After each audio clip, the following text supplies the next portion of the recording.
গল্পকথন by Kallol চ্যানেলে আপনারা শুনছেন বিভূতিভূষণ বন্দ্যোপাধ্যায়ের লেখা দুই বাড়ি। আজ তৃতীয় পর্ব।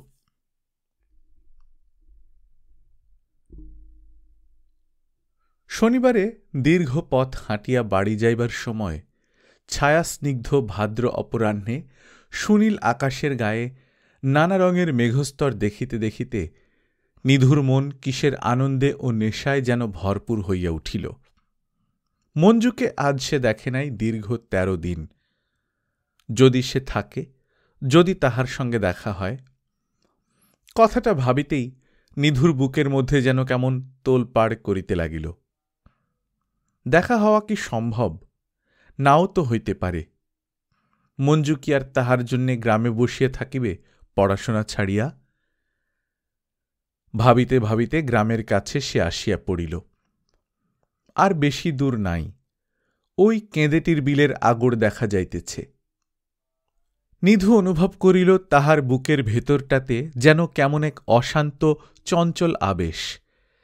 এতদিন এই ধরনের আবেগের অস্তিত্ব সে অবগত ছিল না। বাড়ি পৌঁছিয়াই প্রথমে নিধুর চোখে পড়িল তাহার মা বসিয়া বসিয়া কচুর ডাঁটা কুটিতেছেন।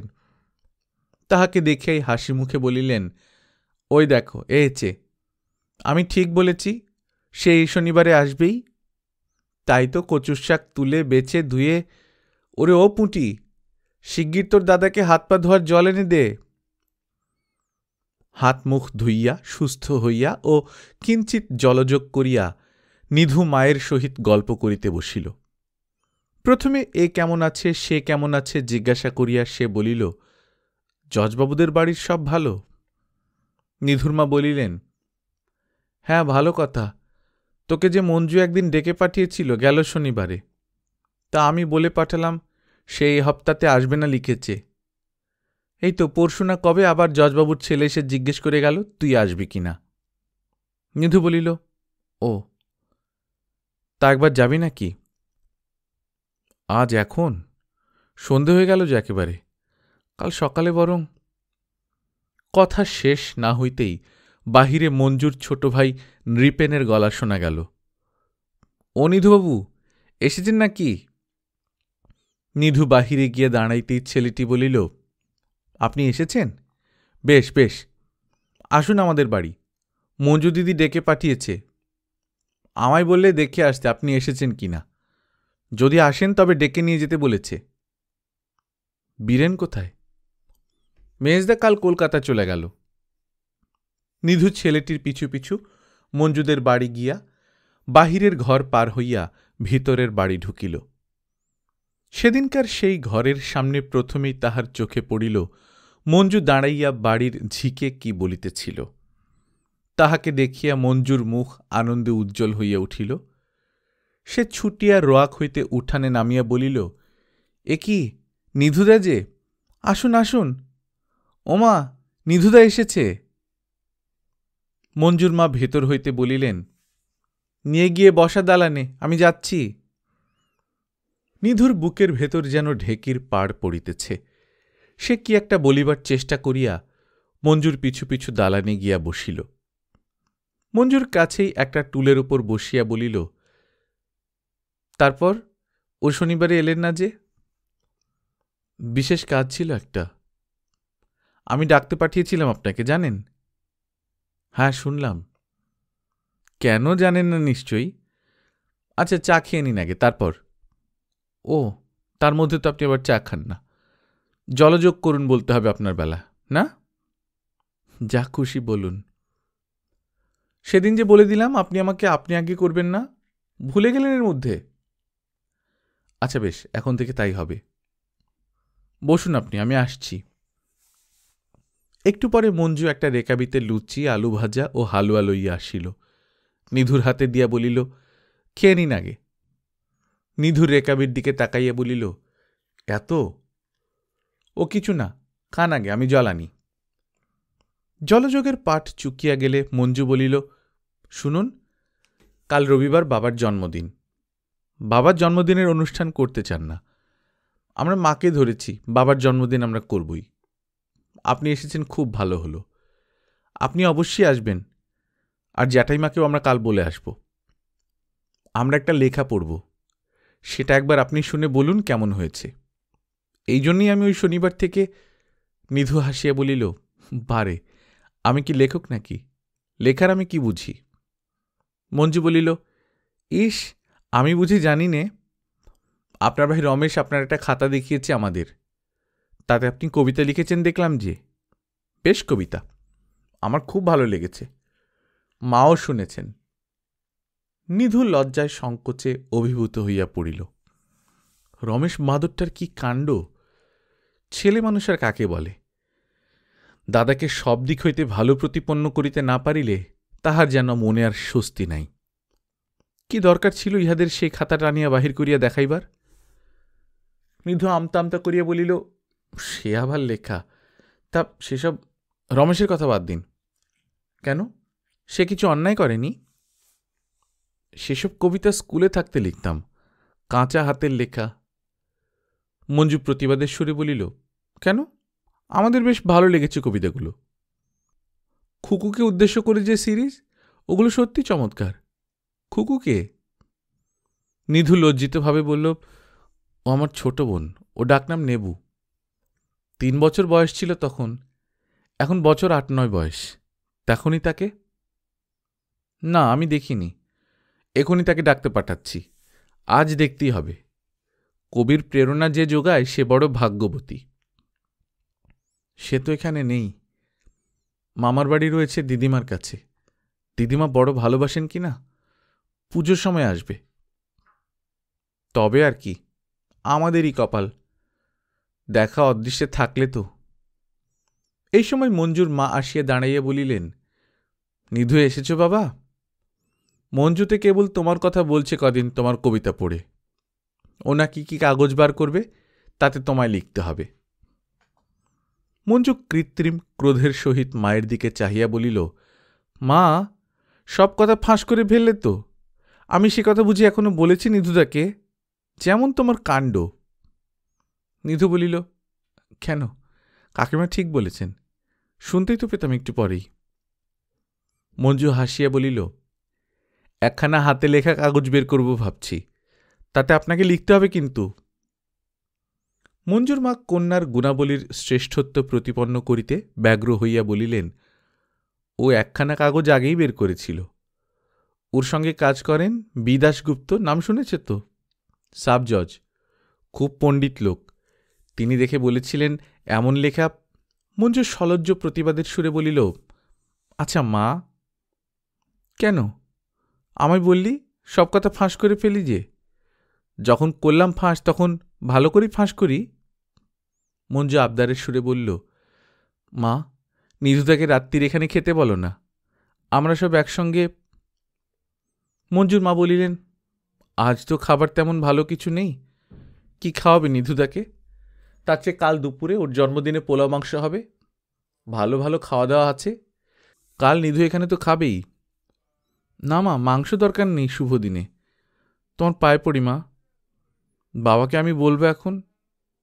আর আমি বলি শোনো মা, নিধুদা ঘরের ছেলে, আজও খাবে ডাল ভাত, কাল যা খাবে তা তো খাবেই।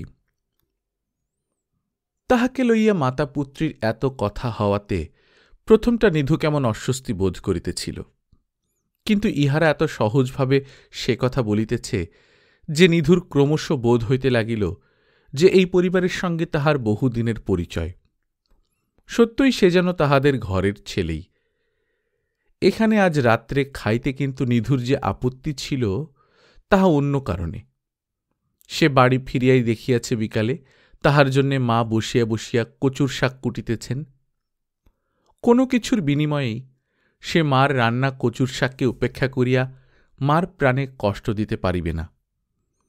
কথাটা সে অন্যভাবে ঘুরাইয়া মঞ্জুকে বলিল।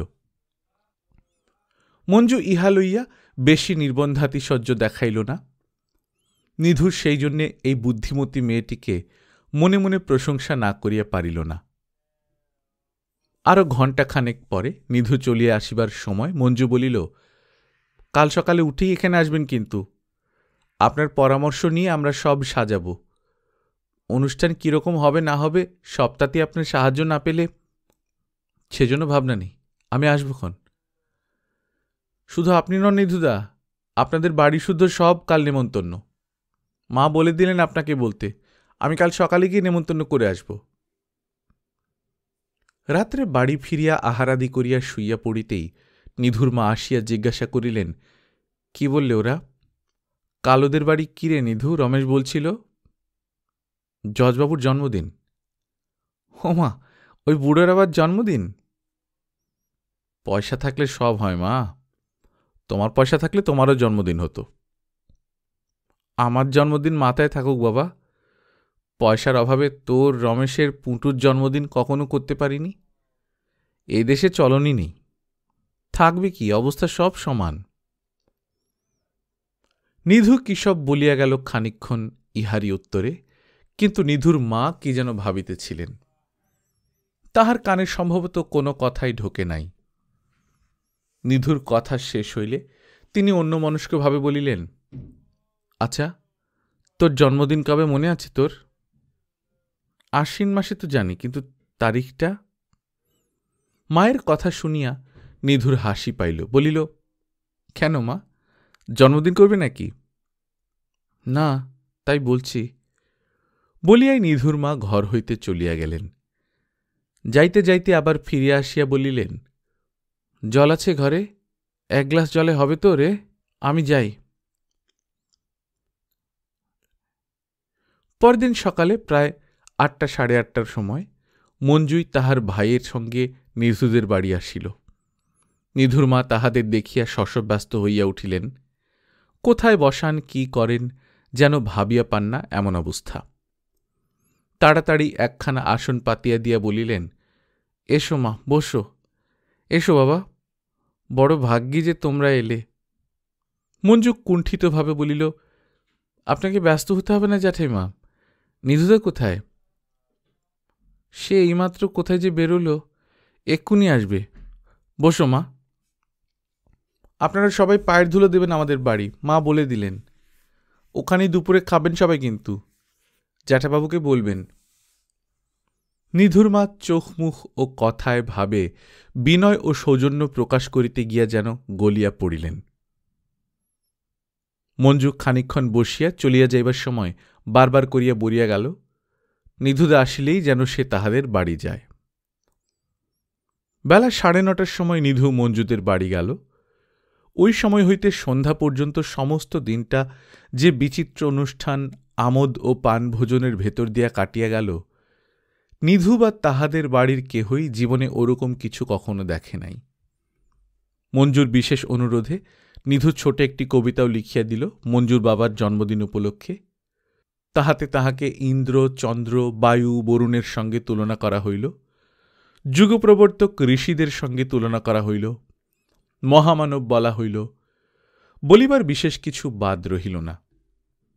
মঞ্জু নিজের একটি ক্ষুদ্র রচনা পাঠ করিল, কয়েকটি গান গাহিল এবং একটি কবিতা আবৃত্তি করিল। সে যেন এই অনুষ্ঠানের প্রাণ। সে যেখানে থাকে তাহাই মাধুর্যে ও সৌন্দর্যে ভরিয়া তোলে। সে যেখানে নাই তাহা হইয়া উঠে প্রাণহীন। অন্তত নিধুর তাহাই মনে হইল। মঞ্জুর বাবাকে মঞ্জু নিজের হাতে স্নান করাইয়া শুভ্র গরদ পরাইয়া পিঁড়িতে বসাইল, গলায় নিজের হাতে তৈরি ফুলের মালা দিয়া, কপালে নিজের হাতে চন্দন লেপন করিল। তাহার পর যাহা কিছু অনুষ্ঠান হইল সবই তাহাকে ঘিরিয়া। নিধুর মা এমন ধরনের উৎসব কখনো দেখেন নাই।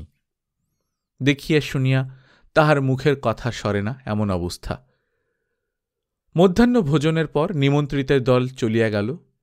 নিধুকে কিন্তু মঞ্জু যাইতে দিল না। বৈকালে তাহারা ছোট্ট একটি মুখ অভিনয় করিবে।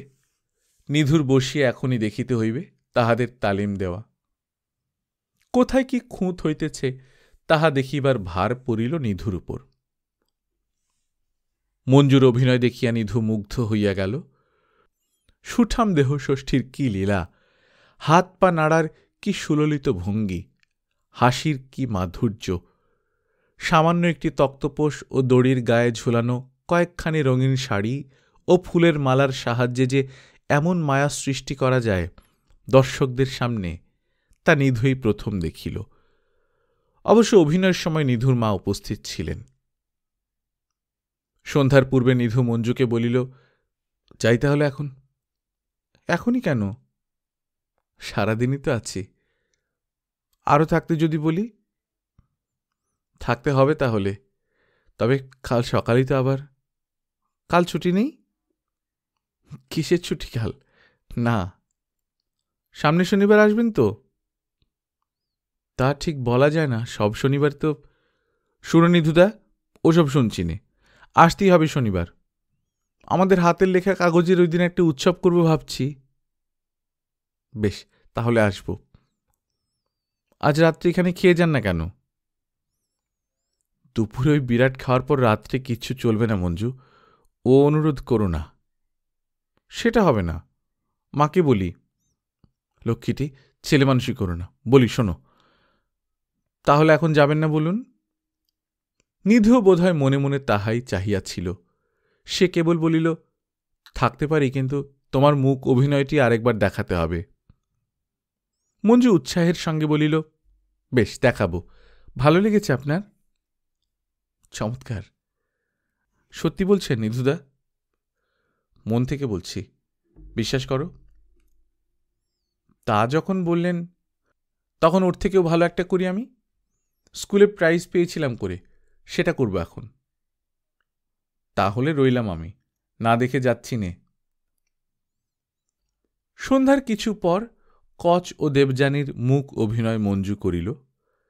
ছোট ভাইকে কচের ভূমিকায় সহযোগী করিয়াছিল। নিধুর মনে হইল মঞ্জুর ভাই জিনিসটাকে নষ্ট করিল। মঞ্জুর অভিনয় সর্বাঙ্গ সুন্দর হইত যদি সে ছোট ভাইয়ের কাছে বাধার পরিবর্তে সাহায্য পাইত। অনেক রাত্রে নিধু যখন মঞ্জুদের বাড়ি হইতে ফিরিল, তখন মাথার মধ্যে ঝিমঝিম করিতেছে। কিসের নেশা যেন তাহাকে মাতাল করিয়া দিয়াছে। কত ধরনের চিন্তা ও অনুভূতির জটিল স্রোত তখন তাহার মনকে আচ্ছন্ন করিয়া ফেলিয়াছে। কোনো কিছু ভালোভাবে ভাবিয়া ও বুঝিয়া দেখিবার অবসর ও ক্ষমতা নাই তখন। নিধুর মা বলিলেন, এলি বাবা, কেমন হলো বল দেখি? একেই বলে বড়লোক। বড়লোক যে হয় তাদের সব ভালো না হয়ে পারে না। জন্মদিন যে আবার ওভাবে করা যায়, তা তুমি আমি জানি? নিধু হাসিয়া বলিল, জানব কোত্থেকে মা, পয়সা আছে? আর কি চমৎকার মঞ্জু মেয়েটা, কেমন পালা গাইলে হাত পা নেড়ে। মুখে কিচ্ছু না বললেও সব বোঝা গেল। সব বুঝেছিলে মা? ওমা, ঠাকুর দেবতার কথা কেন বুঝব না? কোনটা ঠাকুর দেবতার কথা হলো মা? তুমি কিছুই বোঝনি। ও আমাদের ঠাকুর দেবতার নয়, তুমি যা ভাবছ। বুদ্ধ নাম শুনেছ? ও সেই বুদ্ধদেবের। তা যাগ্গে, দেবতা তো, তাহলেই হলো। কিন্তু যাই বল, মঞ্জুর চমৎকার মেয়ে না? কি সুন্দর দেখতে। মঞ্জুর কথায় নিধু বিশেষ কোনো উৎসাহ দেখাইল না। একবার সমর্থন সূচক ঘাড় নাড়িয়া ঘরের মধ্যে চলিয়া গেল। পরদিন সকালে উঠিয়া নিধু মনের মধ্যে কেমন যেন একটা বেদনা অনুভব করিল। কিসের বেদনা ভালো করিয়া বোঝাও যায় না, অথচ মনে হয় যেন সারা দুনিয়া শূন্য হইয়া গিয়াছে। অন্য কোথাও গেলে কিছু নাই, কোথাও আছে কেবল এখানে মঞ্জুদের বাড়ি। মঞ্জুদের বাড়ি ছাড়িয়া বিশ্বের কোথাও গিয়া সুখ নাই। বাড়ি হইতে বিদায় লইয়া নিধু উদাস মনে পথ চলিতে লাগিল। ভাদ্র মাসের মাঝামাঝি, পথের ধারের ঝোপে বন কলমি ফুটিয়াছে। বাঁশঝাড়ের ও বড় বড় বিলিতির চটকা গাছের মাথায় সকালের নীল আকাশ। পূজার আর বেশি দেরি নাই। জলে স্থলে আকাশে বাতাসে আসন্ন পূজার আভাস যেন। পাড়া গাঁয়ের ছেলে নিধুর তাহাই মনে হইল। কৃষকেরা পাট কাটিতে শুরু করিয়াছে। পথের ধারে যেখানে যত খানা ডোবা, তাহাতেই পচানো পাটের আঁটি। দুর্গন্ধে এখন হইতেই পথ চলা দায়। নিধু অন্যমনস্কভাবে চলিতে চলিতে প্রায় নোনাখালীর বাঁওড়ের কাছে আসিয়া পড়িল। এখান হইতে টাউন আর মাইল 2। নিধু বাঁওড়ের ধারে ঘাসের উপর বসিল। আজ এখনো সকাল আছে। তাড়াতাড়ি কোর্টে হাজির হইয়া কি হইবে? মক্কেলের তো বড় ভিড়। মহকুমা টাউনে তাহার কেহ নাই, একেবারে আত্মীয় স্বজন শূন্য মরুভূমি এটা। জগতের যাহা কিছু সে চায়, তাহার প্রিয়, তাহার কাম্য, সব পেছনে ফেলি আসিয়াছে তাহাদের গ্রামে। মনের মধ্যে দারুণ শূন্যতা, তা কে পূরণ করিবে? যদু মুক্তার না তার মুহুরী বিনোদ? নিধু বুদ্ধিমান লোক, সে কথাটা ভালো করিয়া ভাবিল। মঞ্জুর প্রতি তাহার মনোভাব এমন হওয়ার হেতু কি? মঞ্জু সুন্দরী মেয়ে, কিন্তু সুন্দরী সে একেবারেই দেখে নাই তাহা তো নয়, সেই জন্য সে আকৃষ্ট হয় নাই। তাহাকে আকৃষ্ট করিয়াছে তাহার প্রতি মঞ্জুর সদয় ও মধুর ব্যবহার, মঞ্জুর আদর, সৌজন্য। অত বড় লোকের মেয়ে সে, শিক্ষিতা ও রূপসী, তাহার উপর এত দরদ কেন তার? এ এমন একটা জিনিস নিধুর জীবনে যাহার কখনো ঘটে নাই, একেবারে প্রথম। তাই মঞ্জুর কথা ভাবিলেই, তাহার মুখ মনে করিলেই নিধুর মন মাতিয়া ওঠে, তাহাকে উদাস ও অন্যমনস্ক করিয়া তোলে। সব কিছু তুচ্ছ অকিঞ্চিৎকর মনে হয়, অথচ ইহার পরিণাম কি? শুধু কষ্ট ছাড়া। বুদ্ধিমান নিধু সে কথাও ভাবিয়া দেখিয়াছে। মঞ্জুকে সে চায়, কিন্তু মঞ্জুর বাবা কি কখনো তাহার সহিত মঞ্জুর বিবাহ দেবেন? মঞ্জুকে পাইবার কোনো উপায় নাই তাহার। মঞ্জুকে আশা করা তার পক্ষে বামন হইয়া চাঁদে হাত দিবার সমান। কেন এমন হইল তাহার মনের অবস্থা? অত্যন্ত ইচ্ছা হয় মঞ্জুর মনের ভাব কি জানিতে। মঞ্জু কি তাহাকে এমন করিয়া ভাবিতেছে? এই কথা কিন্তু মনে প্রাণে বিশ্বাস করা শক্ত। কি তাহার আছে? না রূপ, না গুণ, না অর্থ। মঞ্জু তাহার কথা কেন ভাবিবে? সে গরিবের ছেলে, মোক্তারি করিতে আসিয়া 5 টাকা ঘর ভাড়া দিয়া, নিজে 2টি রাঁধিয়া খাইয়া, মক্কেল শিখাইয়া, যদু মোক্তারের দয়ায় জামিননামা সই করিয়া গড়ে মাসে 18-19 টাকা রোজগার করে। কোন সম্ভ্রান্ত ঘরের শিক্ষিতা মেয়ে যে তাহার মতো লোকের দিকে চাহিয়া দেখিতেও পারে, ইহা বিশ্বাস করা শক্ত। নিধু বাসায় পৌঁছিয়া দেখিল বিনোদ মুহুরী তাহার অপেক্ষায় বারান্দায় বেঞ্চিতে বসিয়াছেন। তাহাকে দেখিয়া বিনোদ মুহুরী বলিল, বাবু এলেন? বড্ড দেরি করে ফেললেন যে। কেন বল তো? 2টো মক্কেল এসেছে, চুরির কেস। আমি ধরে রেখে দিয়েছি কত চাল খেলে। তারা হরিহর নন্দীর কাছে কি মোতাহার হোসেনের কাছে যাবেই। আজই এজাহার করাতে হবে। বলেছি বাবু আসছেন, বসো, এই এলেন বলে। ধরে কি রাখা যায়? আসামি না ফরিয়াদি? ফরিয়াদি বাবু। আসামি গিয়েছে যদুবাবুর কাছে। এদের অনেক করে ধরে রেখেছি বাবু, খেতে গিয়েছে হোটেলে। নিধু নির্বোধ নয়। বিনোদ মুহুরীর চালাকি বুঝিতে পারিল। বিনোদ মুহুরী টাউটগিরি করিয়া কিছু কমিশন আদায় করিবে, এই তাহার আসল উদ্দেশ্য। নতুবা আসামি পক্ষ যখনই যদু মোক্তারের কাছে গিয়াছে, অপরপক্ষ নিধুর কাছে আসিবেই। তাহাই আসিতেছে আজ 2 মাস ধরিয়া। বিনোদের টাউটগিরি না করিলেও তাহার এখানে আসিত। বিনোদের খোসামোদ করা ইত্যাদি সব বাজে কথা। নিধু বলিল, টাকার কথা কিছু বলেছিলে? বিনোদ বিস্ময়ের ভান করিয়া বলিল, না বাবু, আপনি এসে যা বলবেন ওদের বলুন, আমি টাকার কথা বলবার কে? আচ্ছা, আমি কোর্টে চললাম, তুমি নিয়ে এসো ওদের। বাবু, ওদের এজাহারটা একটু শিখিয়ে নেবেন ক্ষণ। আচ্ছা, কোর্টে নিয়ে এসো, যা হয় হবে। বার লাইব্রেরিতে ঢুকিতেই প্রথমেই সাধন মুক্তারের সঙ্গে দেখা। সাধন তাহাকে দেখিয়া লাফাইয়া উঠিয়া বলিলেন, আরে এই যে, আমি ভাবছি আজ কি আর এলে না? দেরি হচ্ছে যখন তখন বোধহয়। শরীর বেশ ভালো? বাড়ির সব ভালো? তাহার স্বাস্থ্য ও তাহার পরিবারের কুশল সম্বন্ধে সাধন মুক্তারের এই অকারণ ঔৎসুক্য নিধুকে বিরক্ত করিয়া তুলিল। সে বিরস মুখে বলিল, আগে হ্যাঁ, সব মন্দ নয়। সাধন ভট্টাচ বলিলেন, ভালো কথা, একটা জামিননামায় সই করতে হবে তোমায়। মক্কেল পাঠিয়ে দেব ক্ষণ। নিধু ইহার ভিতর সাধন ভট্টাচার্যের স্বার্থসিদ্ধির গন্ধ পাইয়া আরও বিরক্ত হইয়া উঠিল। কিন্তু বিরক্ত হইলে ব্যবসা চলে না, অন্তত 1 টাকা তো ফি পাওয়া যাইবে জামিননামায় সই করিয়া। সুতরাং সে বিনীতভাবে বলিল, দেবেন পাঠিয়ে। আজ একবার নতুন সাব ডেপুটির কোর্টে তোমায় নিয়ে যাই, চলো। আলাপ হয়নি বুঝি? না, উনি তো শুক্রবার এসেছেন, সেদিন আমার কেস ছিল না, ওকে চোখেও দেখিনি। হাকিমদের সঙ্গে আলাপ রাখা ভালো, চলো যাই। নবাগত সাব ডেপুটির নাম সুনীল বন্দ্যোপাধ্যায়। বয়স বেশি নয়, লম্বা ধরনের গড়ন, চোখে চশমা, গায়ের রং বেশ ফর্সা। এজলাসে কোনো কাজ ছিল না, সুনীলবাবু একা বসিয়া নথির পাতা উল্টাইতেছিলেন। সাধন ভট্টাচার্য ঘরে ঢুকিয়া হাসি মুখে বলিলেন, হুজুরের এজলাস যে আজ ফাঁকা। আসুন সাধনবাবু, আসুন। এই মহকুমায় দেখছি কেস বড় কম। ভাবছি দাবা খেলা শিখব না ছবি আঁকা শিখব, সময় তো কাটা চাই। ইনি কে? হুজুরের সঙ্গে আলাপ করিয়ে দেব বলে নিয়ে এলাম। এর নাম নিধিরাম রায়চৌধুরী, মুক্তার। এসবে মাস 2 হল। বেশ বেশ, বসুন নিধিরামবাবু, কেস নেই, বসে একটু গল্পগুজব করা যাক। নিধিরাম নমস্কার করিয়া বসিল।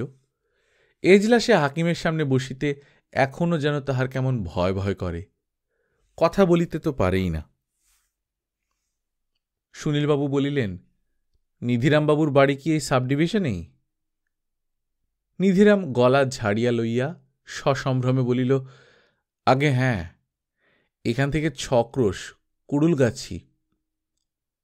সুনীলবাবু চোখ কড়িকাঠের দিকে তুলিয়া কথা মনে আনিবার ভঙ্গি করিয়া বলিলেন, কুড়ুলগাছি, কুড়ুলগাছি, আচ্ছা, আপনাদের গ্রামে কি লালবিহারীবাবুর বাড়ি? আগে হ্যাঁ। উনি বুঝি আজকাল কন্টাইয়ের মুন্সেফ, না? কন্টাই থেকে বদলি হয়েছেন মেদিনীপুর সদরে, দেশে এসেছেন 3 মাসের ছুটি নিয়ে। ছুটিতে আছেন? কেন, অসুখ বিসুখ নাকি? না, শরীর বেশ ভালোই। বাড়িতে এসেছেন, পুজো করবেন শুনেছি, আর বোধহয় বাড়িঘর সারাবেন। তাই নাকি? বেশ বেশ। আমার বাবার সঙ্গে ওর খুব বন্ধুত্ব কি না? কলকাতায় আমাদের বাড়ির পাশেই ওর শ্বশুর বাড়ি, সিমলে স্ট্রিটে। আমাদের সঙ্গে খুব জানাশোনা। তা ওরা ভালো আছেন সব?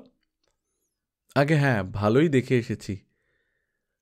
আমার নাম করবেন তো লালবিহারী বাবুর কাছে? নিশ্চয়ই করব, এই শনিবারে গিয়েই করব। বলবেন একবার সময় পেলে আমি যাব। কি গায়ের নামটা বললেন? কুড়ুলগাছি। হ্যাঁ, কুড়ুলগাছিতে। সে তো আমাদের সৌভাগ্য, হুজুরের মতো লোক যাবেন আমাদের গ্রামে। নিধুর বিনয়ে সুনীলবাবু পরম আপ্যায়িত হইয়াছেন বলিয়া মনে হইল তাহার মুখ দেখিয়া। নিধুর দিকে তাকাইয়া খুশির সুরে বলিলেন, আজ আসবেন আমার ওখানে? আসুন না, একটু চা খাবেন বিকেলে। সাধনবাবু, আপনিও আসুন না। নিধু মুগ্ধ হইয়া গেল হাকিমের শিষ্টতায় ও সৌজন্যে। সাধনবাবুর তো মুখ দিয়া কথা বাহির হইল না। তিনি বিনয়ের সম্ভ্রমে বিগলিত হইয়া বলিলেন, আগে নিশ্চয়ই যাব, হুজুর যখন বলছেন নিশ্চয়ই যাব। হ্যাঁ, আসুন, এই ধরুন 6টার সময়। এই সময় হরিবাবু মুক্তার 2জন মক্কেল লইয়া ঘরে ঢুকিয়া বলিলেন, হুজুর কি ব্যস্ত আছেন? একটা এজাহার করতে হবে আমার মক্কেলের। নিধু ও সাধন ভট্টাচার্য নমস্কার করিয়া বিদায় লইতে উদ্যত হইলে সাব ডেপুটি বাবু বলিলেন, তাহলে মনে থাকে যেন নিধুবাবু? আগে হ্যাঁ, নিশ্চয়ই। বাহিরে আসিয়া সাধন ভট্টাচার্য বলিলেন, সব হুজুরের সঙ্গে আমার খাতির, বুঝলে? তোমায় সব এজলাসে একে একে নিয়ে যাব। তবে কি জানো, এসডিও আর সাব ডেপুটি এদের নিয়েই আমাদের কারবার।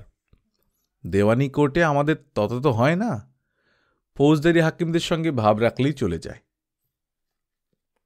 বার লাইব্রেরিতে আসিবার পূর্বে সাধন ভট্টাচার্য নিম্ন সুরে বলিলেন, ভালো কথা, তা আমার সেই প্রস্তাবটার কি হল হে?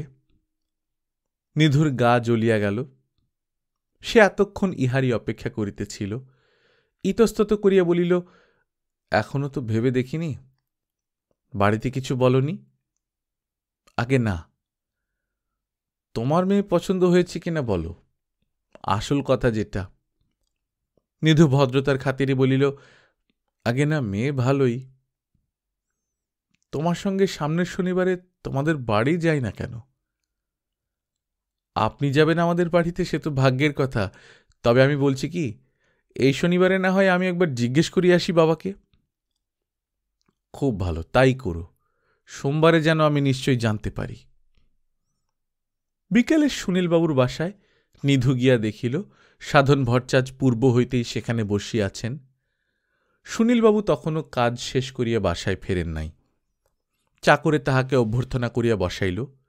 সাধন বলিলেন, এসডিও নেই কিনা?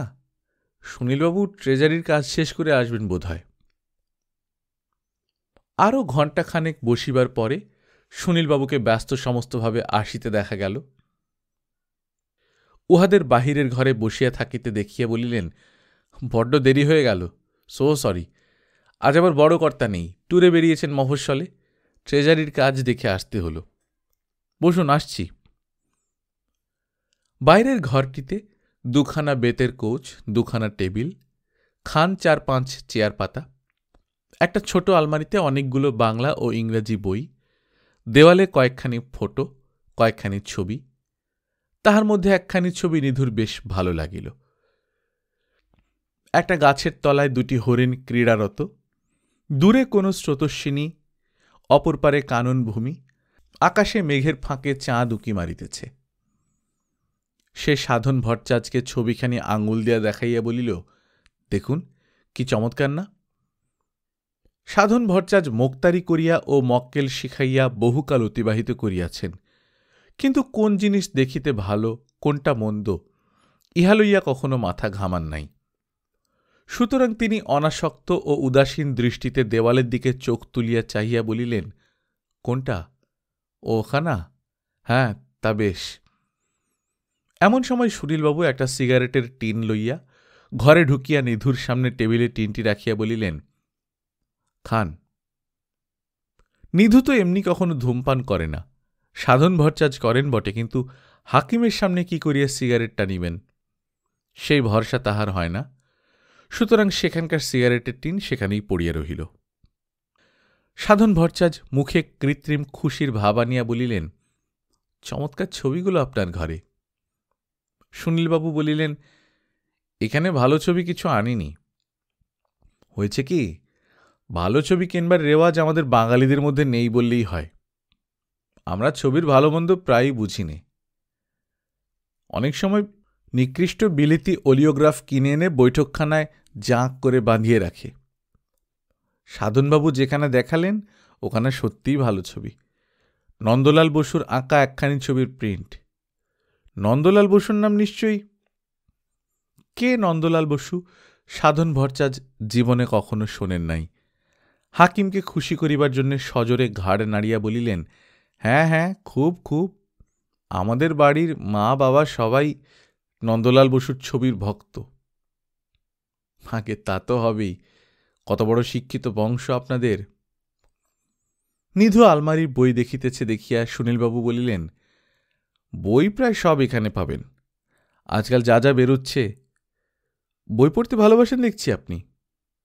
নিধু বলিল, বই ভালোবাসে, কিন্তু এইসব জায়গায় ভালো বই মেলেই না। কেন, আপনাদের বার লাইব্রেরিতে? মুক্তার বারে 2-10খানা বাঁধানো ল রিপোর্ট আর উইকলি নোটস ছাড়া তো আর কিছুই দেখিনি। আপনি আমার কাছ থেকে বই নিয়ে যাবেন, আর পড়া শেষ হলে ফেরত দিয়ে নতুন বই নিয়ে যাবেন। তাহলে তো বেঁচে যাই। আচ্ছা, কুড়ুলগাছি এখান থেকে কমাইল হবে বললেন? 2 ক্রোশ রাস্তা হবে। যাবার কি উপায় আছে? গরুর গাড়ি করে যাওয়া যায়, নয়তো হেঁটে। সাইকেলে করে যাওয়া যায় তো? আমাকে নিয়ে যাবেন? সে তো আমাদের ভাগ্য। কবে যাবেন বলুন? লালবিহারী বাবুদের সঙ্গে আমাদের ফ্যামিলির খুব জানাশুনো। আমি এখানে নতুন এসেছি, উনি জানেন না। জানলে এতদিন ডেকে নিয়ে যেতেন। বেশ বেশ, আমি গিয়ে বলব এই শনিবারই। এই সময় ভৃত্য চা ও খাবার আনিয়া সামনের টেবিলে রাখিয়া দিল। সুনীলবাবু বলিলেন, আসুন চা খেয়ে নিন। চা করে বা করে যা করে তেমন কিছু ভালো হয়নি। বাসায় আমি একা, মেয়ে মানুষ কেউ নেই তো। সাধন ভট্টাচার্য সম্ভ্রমের সুরে জিজ্ঞাসা করিলেন, হুজুর কি আপাতত এখানে একা আছেন? হ্যাঁ, একাই থাকি বই কি। কেন, আপনার স্ত্রীকে বুঝি নিয়ে আসেননি? সুনীলবাবু হাসিয়া বলিলেন, মাথা নেই তার মাথা ব্যথা, স্ত্রী কোথায়, এখনো বিয়ে করিনি। সাধন ভট্টাচার্য অপ্রতিভের সুরে বলিলেন, ও তা তো বুঝতে পারিনি। তা হুজুরের আর বয়স কি? আপনি তো ছেলে মানুষ, বিয়ে করে ফেলুন এইবার। এই আমাদের এখানে থাকতে থাকতেই। ভালোই তো, দিন না একটা জোগাড় করে। সাধন ভট্টাচার্য ব্যস্ত হইয়া বলিলেন, জোগাড় করার ভাব না, হুজুরের মুখ থেকে কথা বেরোলে একটা ছেড়ে 10টা পাত্রী কালই জোগাড় করে দেব। নিধিরামবাবু, আপনি বিবাহিত? নিধু সলজ্জভাবে বলিল, আগে না, এখনো করিনি। আপনি তো আমার চেয়েও বয়সে ছোট, আপনার যথেষ্ট সময় আছে এখনো। সাধন ভট্টাচার্য ব্যগ্রভাবে নিধুর মুখের কথা কাড়িয়া লইয়া বলিলেন, আর হুজুরেরই কি সময় গিয়েছে নাকি? বলুন তো দেখি চেষ্টা কাল থেকেই। সুনীলবাবু হাসিয়া বলিলেন, হবে হবে, ঠিক সময়ে বলব বই কি। লঘু হাস্য পরিহাসের মধ্য দিয়া চা মজলিস শেষ হইলে উভয়ে সুনীলবাবুর বাসা হইতে বিদায় লইয়া চলিয়া আসিলেন। পথে সাধন ভট্টাচার্যকে একটু অন্যমনস্ক মনে হইল। নিধুর কথার উপরে সাধন দু একটা অসংলগ্ন উত্তর দিলেন। নিধুর বাসার কাছে আসিয়া সাধন একবার মাত্র বলিলেন, তাহলে নিধু, তুমি এই শনিবার বাড়ি যাচ্ছ নাকি? নিধু বলিল, আগে হ্যাঁ, যাব বই কি।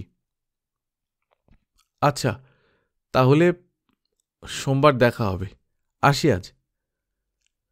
নিধু মনে মনে হাসিল। সাধন মুক্তারকে সে ইতিমধ্যে বেশ চিনিয়া ফেলিয়াছে। স্বার্থ ছাড়া তিনি এক পাও চলেন না। আশ্চর্য, ওই মেয়েকে সাবডেপুটি সুনীলবাবুর হাতে গছাইবার দুরাশা সাধনের মনে স্থান পাইল কি করিয়া?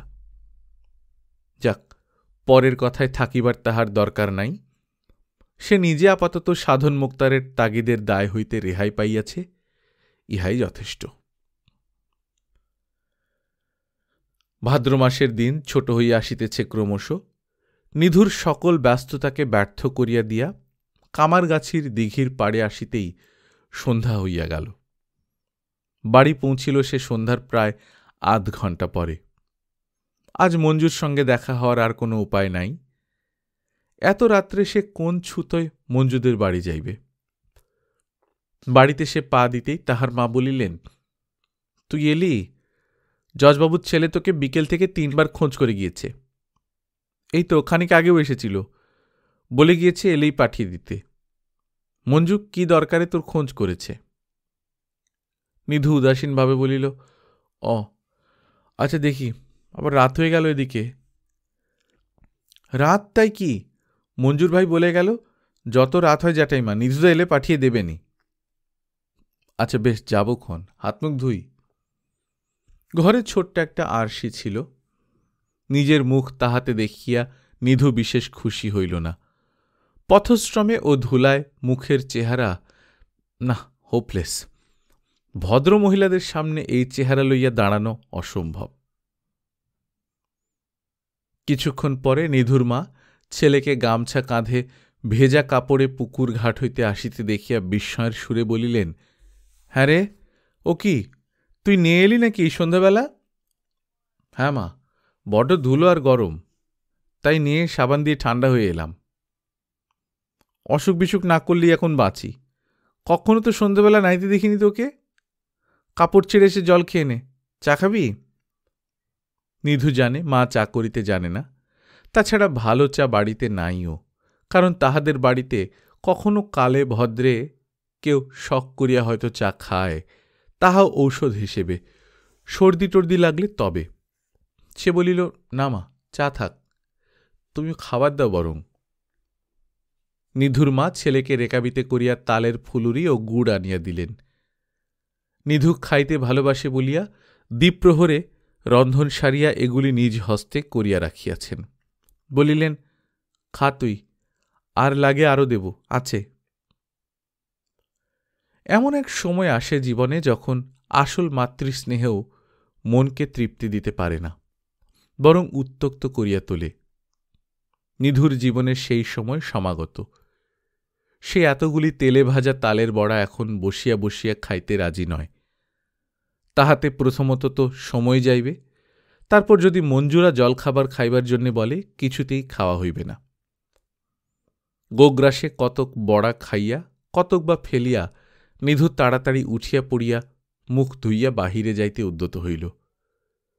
নিধুর মা ডাকিয়া বলিলেন, হ্যাঁ রে, ওমা, এ কি করে খেলি তুই?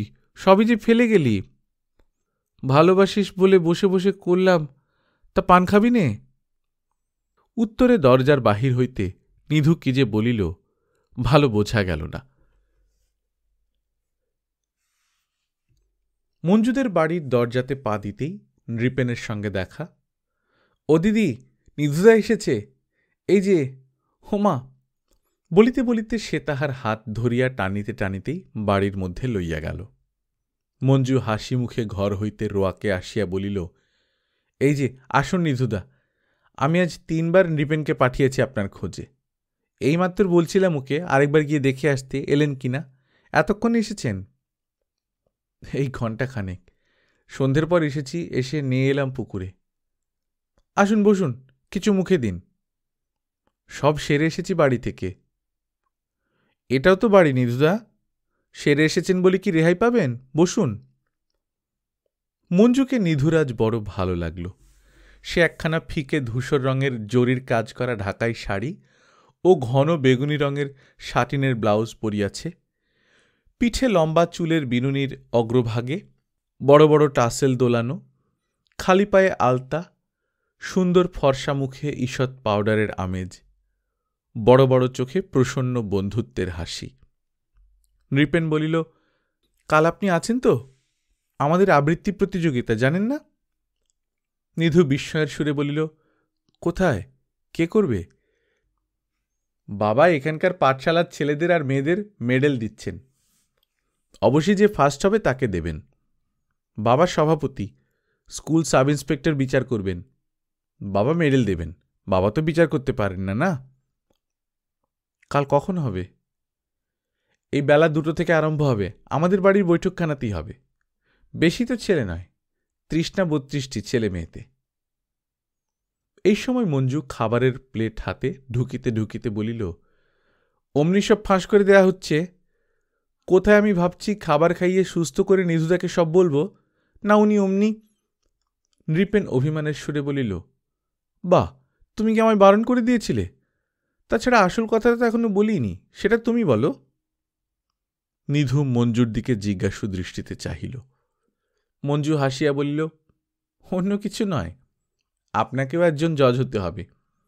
বাবাকে আমি বলেছি বিশেষ করে, আপনাকে নিতেই হবে। কি রাজি? নিধু বিস্ময়ের সুরে বলিল, তুমি কিছু বলো মঞ্জু, আমি ভালো আবৃত্তি করেছি কোনো কালে যে জজ হতে যাব? সব বাজে। ওসব বললে আমি শুনছি নে, হতেই হবে আপনাকে। কি রকম কি করতে হবে তাই জানি নে। সব বলে দেব, তাহলেই হলো তো। মঞ্জুদের বাড়ি আসিলেই তাহার ভালো লাগে। সপ্তাহের সমস্ত পরিশ্রম, যদু মোক্তারের পেছনে পেছনে জামিননামার উমেদারি করা, মক্কেলদের মিথ্যা কথা শেখানো, সব শ্রমের সার্থকতা হয় এখানে। সারা সপ্তাহের দুঃখ একঘেয়েমি কাটিয়া যায় যেন।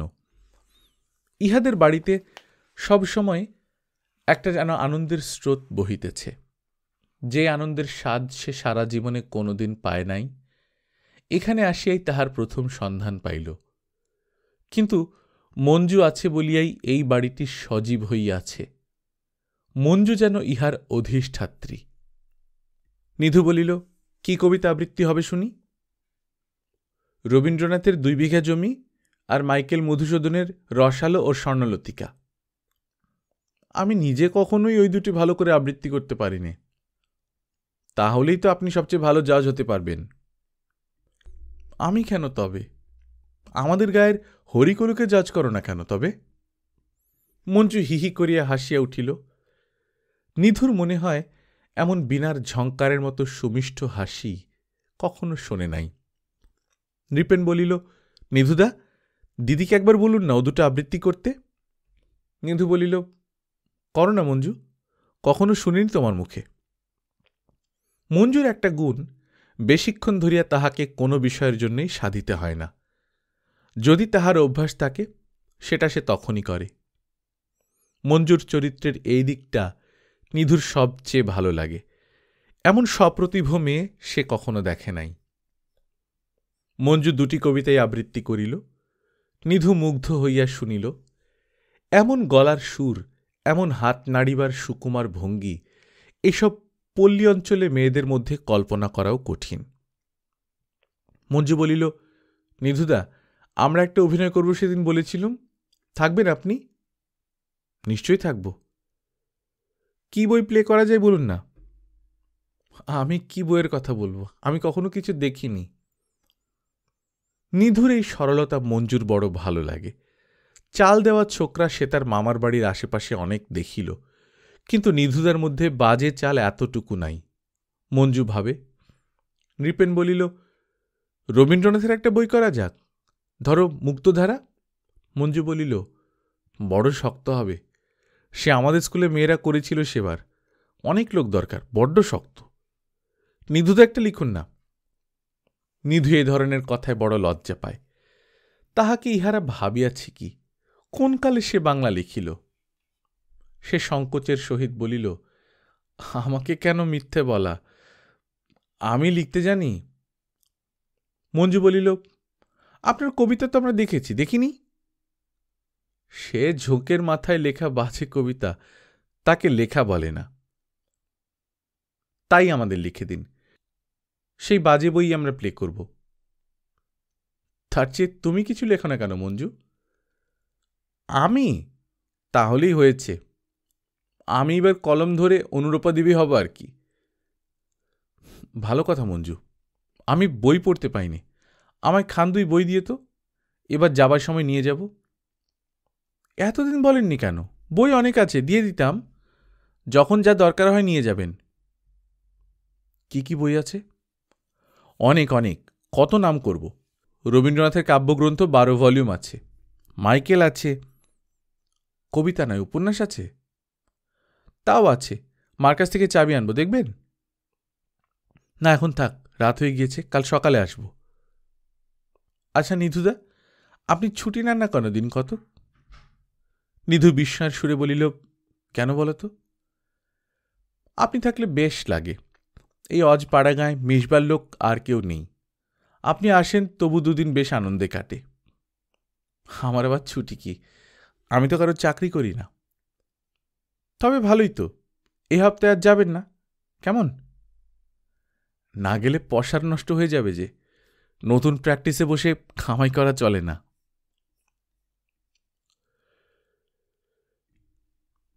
গল্পকথন বাই কল্লোল চ্যানেল আপনারা শুনছিলেন বিভূতিভূষণ বন্দ্যোপাধ্যায়ের লেখা 2 বাড়ি, আজ 3য় পর্ব। আমরা নিয়মিত গল্প পাঠ করে শোনাচ্ছি। আপনারা যারা প্রথমবার মতো শুনছেন, কাইন্ডলি সাবস্ক্রাইব করে নেবেন। গল্প পাঠ ভালো লাগলে বন্ধুদের সঙ্গে শেয়ার করবেন। নিজে ভালো থাকবেন, আশপাশের লোকজনকে ভালো রাখবেন। টাটা।